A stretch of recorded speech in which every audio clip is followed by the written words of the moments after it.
Welcome to the Joy with Jax podcast. I am so psyched that you're here with me today. And I'm so psyched to be bringing you this. So let's get started. My name is Jacqueline Stevens. Some of you guys might know me as Jax, and I am a soulful relationship and self-development coach. And I'm based in Los Angeles, California. I am a California girl at heart. I've lived most of my life here, and second most of my life, I've lived in Minneapolis.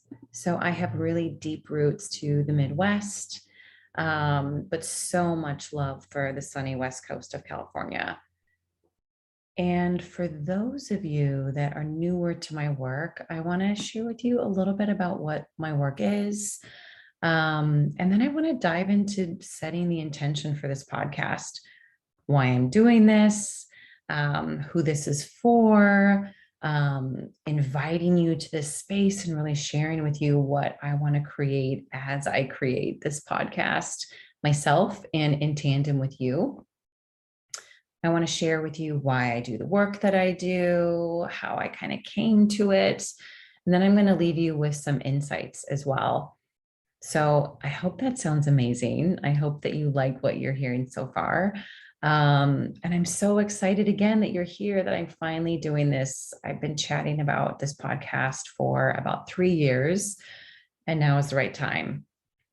So a little bit more about me and the work that I do. Like I said, I am a soulful relationship and self-development coach. And what that means is that I work with really highly ambitious, successful, primarily millennial professionals in figuring out really who they are at their core and what it is that they want in their lives, what they want in their relationships, so that they can really attract these meaningful relationships and live lives that are totally on purpose. So I primarily work with women. I work with about 70% women right now, but I also work with some really incredible men. And I will share with you a little bit about what it is that I do with men and women in my work. But before we get into that, I do want to share with you what my intention is for this podcast and why I've invited you into the space. And so first, intention really is energy. It is the why in which I have created this show, right? I want this podcast, this space, and this conversation to be a vessel to deliver you information and tactics and tools and insights on how you can approach the most valuable commodity in your life. And that commodity is relationships. So one of my favorite teachers is named Esther Perel. She's incredible. If you're not familiar with her work, I highly recommend you look her up. But she says that the quality of our lives is determined by the quality of our relationships.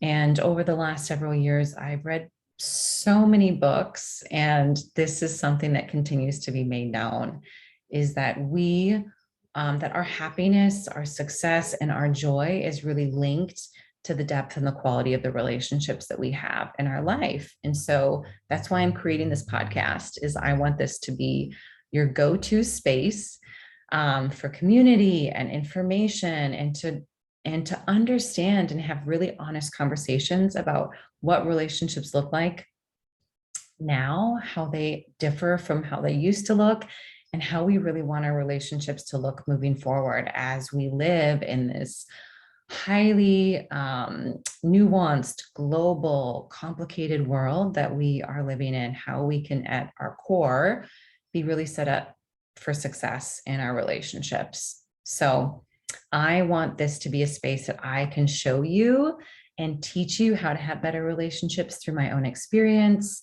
through the work that I've done with the clients that I've had, and also interviewing guests. So welcome. I hope that sounds like something that you're like totally in for.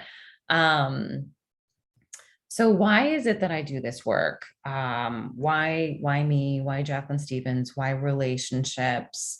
And I want to share that with you. The soul of my work is really personal. And I'm going to share with you today my personal story. But my why for the work that I do specifically with women is that, I want women to become more bold and more powerful in owning their desires and in gaining the confidence that we need to be able to step into our desires fully, to act in our desires and to implement our desires so that we can live really amazing, joy-filled lives. The work I do is highly personal and allowing people to get more intimate with themselves, so that they can have bigger impact in their lives, so that they can live lives with more happiness, with more ease, and more joy. And with the men that I work with, I work with men primarily so that they can become more integrated with their emotional experiences, so that they can understand their emotions better and use their emotions as data to arm them into purpose in their life, so that they continue to step into integrity, and do amazing things. So the work I do with women, amazing. The work I do with men, amazing. It's very similar, and very different at the same time. So you're probably wondering, like, how is it that you got into this work? How did it come about? And whenever anyone asks me, how did you get into coaching? Sometimes my response is like, I stumbled into it. And that really is the answer. It wasn't something that I had ever really planned on. It's just the way that my life ended up working out. So it was it was 3 years ago, honestly, to the day, that I went through one of the largest transitions of my life. And actually, it was the largest transition of my life, the biggest transition period. And it's when I ended up leaving my corporate job, where I was a director in global education in the beauty industry.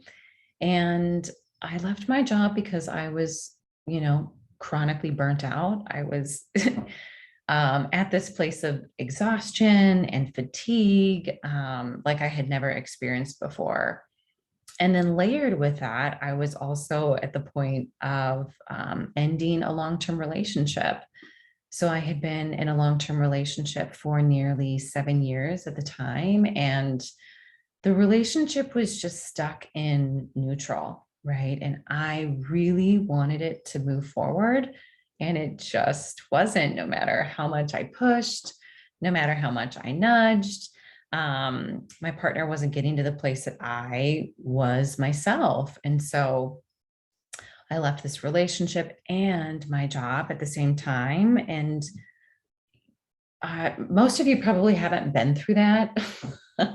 And I actually don't recommend it, to go through this massive transition where you're stripping away both of these huge elements of ego at the same time. Like, the ways in which we define ourselves is primarily through what we do for work, and how we show up in our relationships. And so my dark night was brought on by me, spending days and nights by myself, and getting deep into really uncomfortable feelings.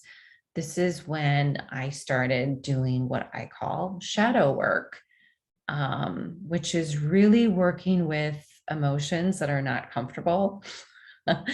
Anger, jealousy, rage, resentment, frustration. And so I started doing this shadow work, and it was difficult. I was really to this place in my life where I was out of alignment. I wasn't doing what I wanted in my career. I wasn't getting what I wanted from my relationship. And so I really went back to the drawing board.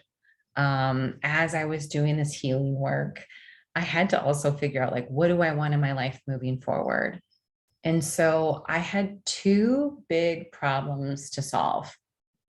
The first was figuring out what the heck is next with my life and with my career. And the second thing was, how do I figure out love?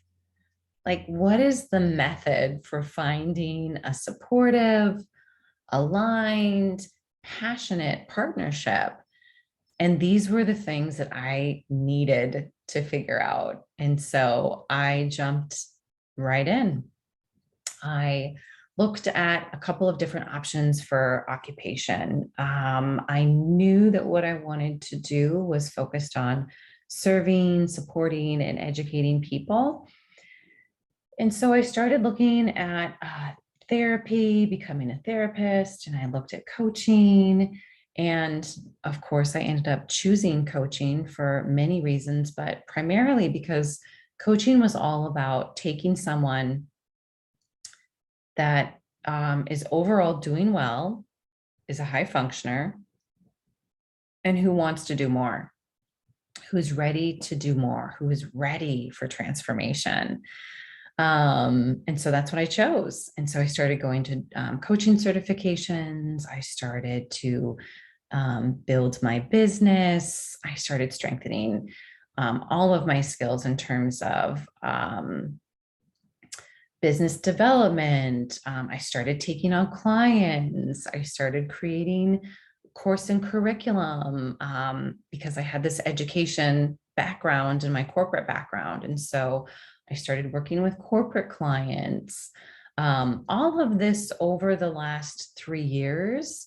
But at the same time, as I was really building my business and, reading all the books and, working with incredible coaches, I was also in my personal life working on dating.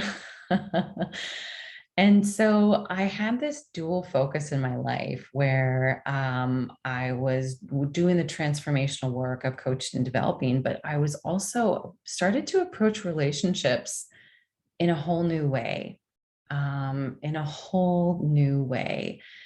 so I really became obsessed with researching everything love and relationships. I wanted to understand, what made them successful, what caused them to fail, what were the strategies to quote, get what you wanted, and how were you able to really sustain that? And so it was books and podcasts and seminars and all of the things to really gain insight into understanding what was it that I had done before that had gotten me to where I was, and what could I do differently to ensure that I never had to feel the same heartbreak that I had felt when I left this relationship. And so, kind of flashing back, like prior to coaching and prior to this long-term relationship when I was dating in my 20s, I didn't really have too much of a structure or too much of a strategy. Love just happened, right? It just kind of entered my life. And as I look back, the results of my relationship really showed this. Right? There was things that were working fine, right? And then there are also things that I was really determined to change.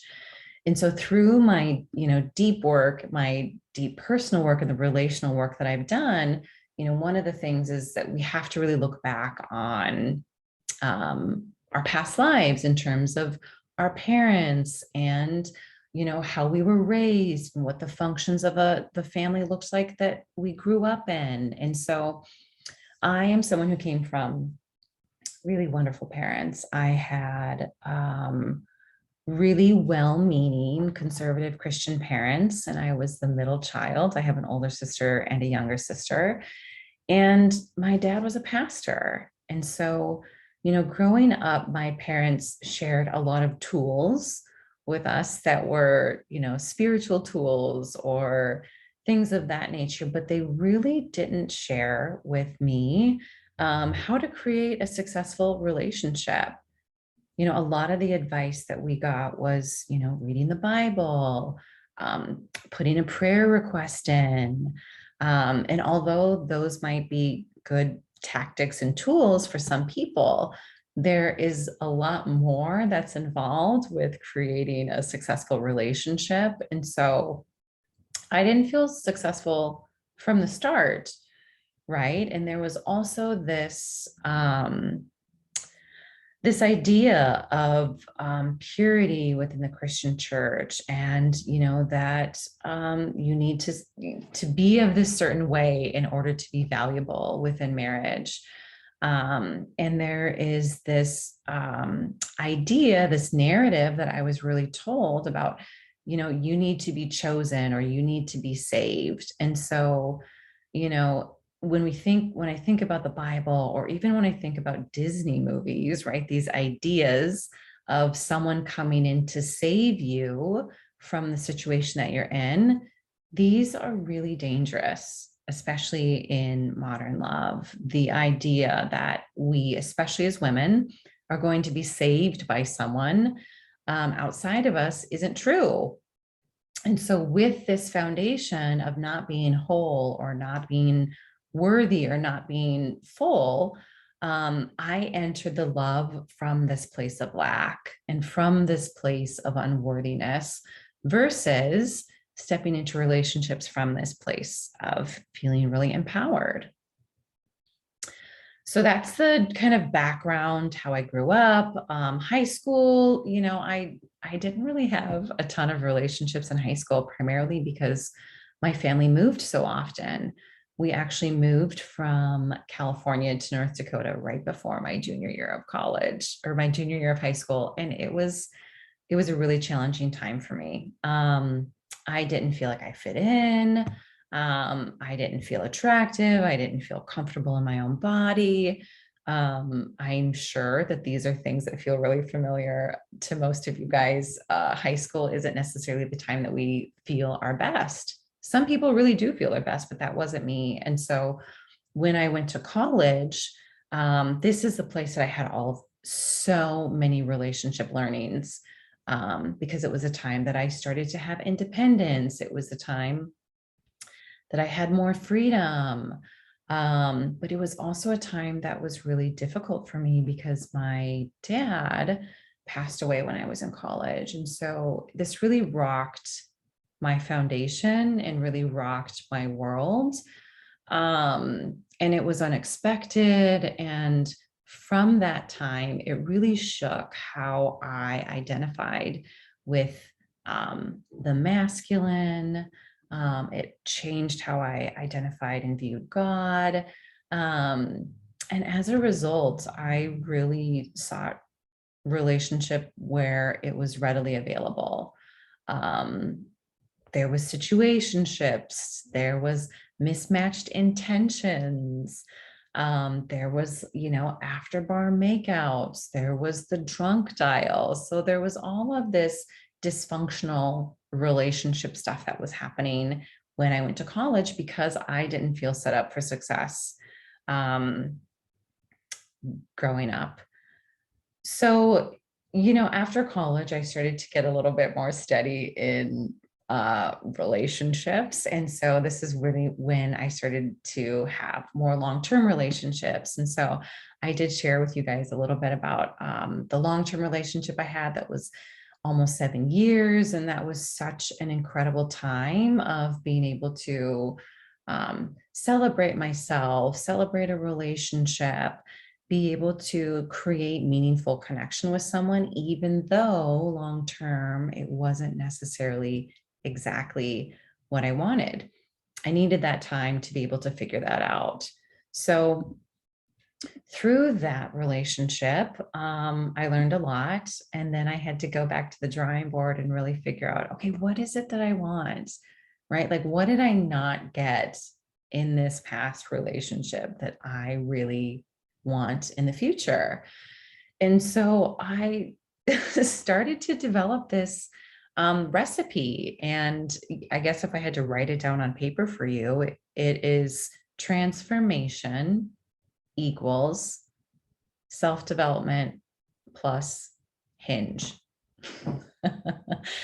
And so when I left my relationship, I took some time to marinate, but I also wanted to date. Like I was in the midst of having this really visceral pain from being in a breakup, but I also knew that love and relationship was something that I really wanted to pursue. And so I had also just left my corporate job. And so I actually dated like it was my job.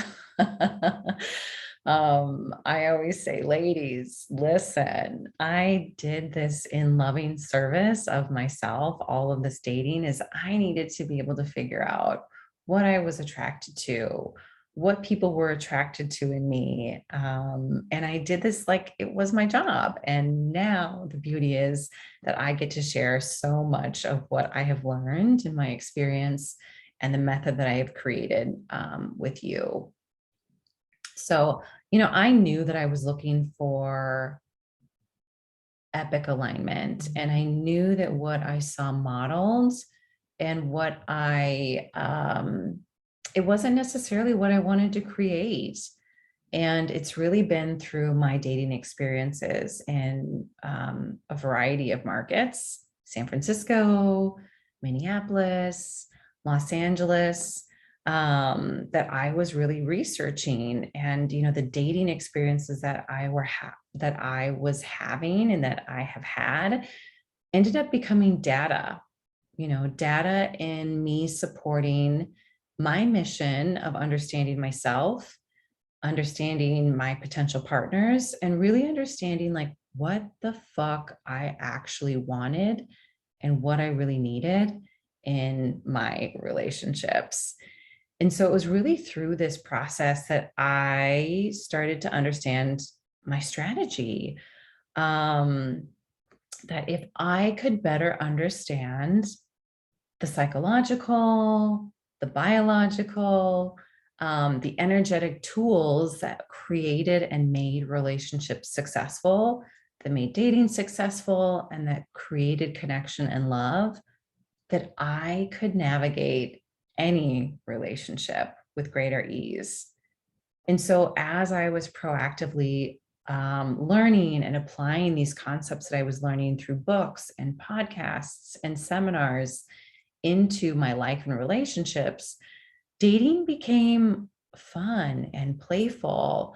And it also became a tool for me and my growth, right? Like basically using relationships and dating as a container to create personal transformation. And that's what I did.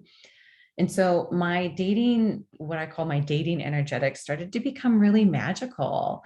I started to really create completely different experiences than I did in my undereducated dating of my early 20s.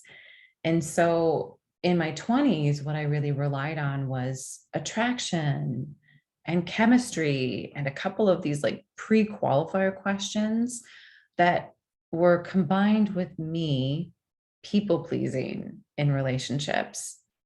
And so through the work that I've done, the coaching and transformational work that I've done, the therapy that I've done, the books that I've read, and all that I've implemented, I have become so aware of my relationship patterns, my relationship history, and I started to really clear and rewire the traumas that I experienced in relationship and through the passing of my dad and through this abandonment wound that I felt that so many people feel as well. And I started developing a method to really start to get better clarity on mastering my relationship mindset. And so I moved from aligning with love, and I started to really surrender and trust the process and the timing of all the relationship juice. And so I misunderstood love for a really long time. And I think so many of us do. And our culture tells us that, we fall in love, right? Love is something that happens to us. It's something that we don't consent to. It just is something that happens that we're pulled into. And that is one way to look at it. And I think that there is love that does happen like that. But the long lasting, sustainable love is actually created and it's actually built. And I have the magic formula, basically the formula that helps us to create more love and more alignment in our lives. And so I'm so grateful for the work that I get to do. I'm so grateful for the clients that I get to support, the badass women and the incredible men that I get to connect in creating more love, alignment, and joy and juice within their own lives. And so what I'd love for you to take away from today is simply that, you're not alone. You're not alone in your journey, that it's totally okay to feel lonely and frustrated and to feel this desire to really want to connect and have a desire to want to connect. And so if you have that, I just want to tell you that I see you and that I recognize it and that I get it and that relationships are so important. And it's also okay for you to want to start prioritizing love over achievement, especially if you're stuck in this world of hyper performance and hyper productivity. Creating love is the thing that will help keep you balanced and help to keep you zen. So thank you so much for tuning in today. If you have listened this much, I am thrilled to have you here, and I'm thrilled to bring you more content in upcoming weeks. The next episode that I have is going to be all about relationship awareness. We're going to talk about how relationships are a container for growth, how relationships are really an incredible method for expansion in your life. I'm going to bring you some data and some science on what makes relationships so meaningful, how they contribute to our life, some of the science behind relationships, and all the good things. So thank you again. Thank you so much for joining. We'll talk to you next time.